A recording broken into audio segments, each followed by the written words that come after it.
Hey everyone, it's Justin from Save and Reload, and today we're bringing you our first installment of our newest series called Reviews with Gold, a short show where we take a look at the current games with gold for that month, usually on the Xbox One, but sometimes on the Xbox 360 as well.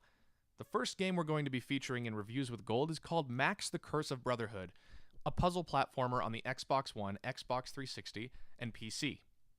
The first thing that we noticed about Max the Curse of Brotherhood when we turned it on is that the art style of this game looks very Pixar.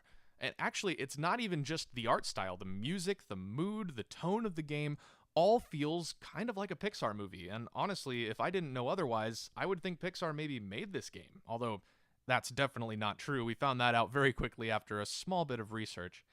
But a few things that they do in the beginning of this game to establish it as being lightweight, innocent, and kind of uplifting, entertaining, and fun are some certain references to external things that we know are real, but in a slightly more jovial and fun mood. For example, the search engine that the main character uses in-game is called Giggle instead of being called Google. And instead of the I'm feeling lucky button on that Giggle homepage, instead it's called Lucky Punch. This really establishes that this game universe is supposed to be fun, and we really get a feel of that in the opening cutscene. And once we get into gameplay, it even establishes itself more as being a more fun and lightweight, humorous game. Remember when video games didn't have tutorial levels? When they just throw you into a situation where you were required to learn the game mechanics before you could advance? Max the Curse of Brotherhood follows this philosophy as well. Sort of like the original Mega Man game shows you all the controls that you'll have throughout the game once you earn them, Max the Curse of Brotherhood takes this same approach. At the very beginning of the game, you're kind of forced to learn how to run and jump to avoid obstacles, how to swing on ropes in order to escape from a beast that's chasing you. And there's a lot of other things that it shows you as well. It shows you all the different powers that you get later in the game and how they work. You get a little bit of a snapshot of how all of these things fit together. You really get a feeling, too, that playing this game at the very beginning, you're not just going to be handed anything. You have to really figure out each level and earn the victory. There's only a couple of instances where I saw a control displayed blatantly on screen that basically said, do this. And that was really only to climb down or some simple mechanic that's not really a mechanic of the game so much as it is just a reminder of what the player should do in one particular instance.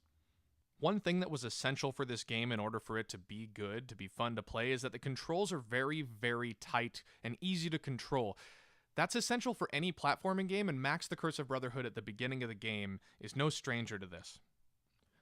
Once the story starts to pick up a little bit, you meet this old woman who is basically the magician of the game. She gives you all your powers, she's your guide, and there's so many things about her that are kind of weird. Like, first of all, her lower lip is about 4 times too big to be on her face.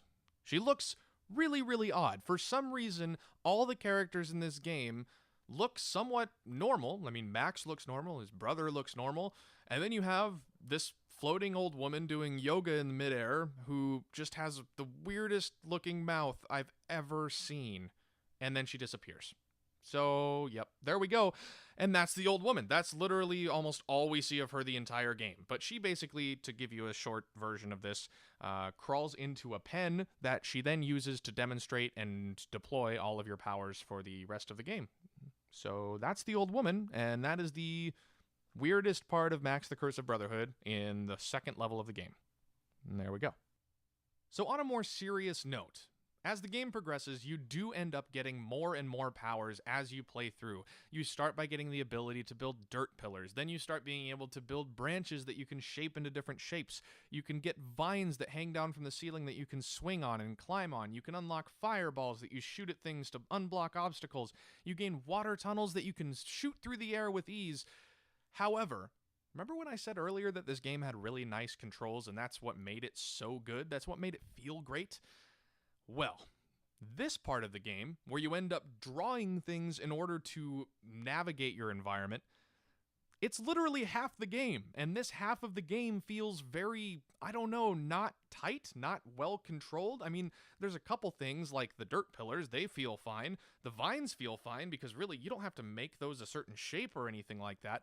But when you have to make a tree branch in a circle that rolls down a hill and then catapult that with water through the air in order to land on a button that unlocks a door for you to go through by climbing a dirt pillar, this gets a little bit too complicated, and you start relying on these mechanics of the game that just don't control very well. And this becomes very apparent the more you play the game. It just starts to become overly complicated. And then once the game starts becoming more of this puzzle drawing game than it is a platformer, you start to realize that maybe it should have stuck a little bit more with platforming instead of being this puzzle drawing game. With that said, though, the puzzle design of this game is great. I really like the puzzle design.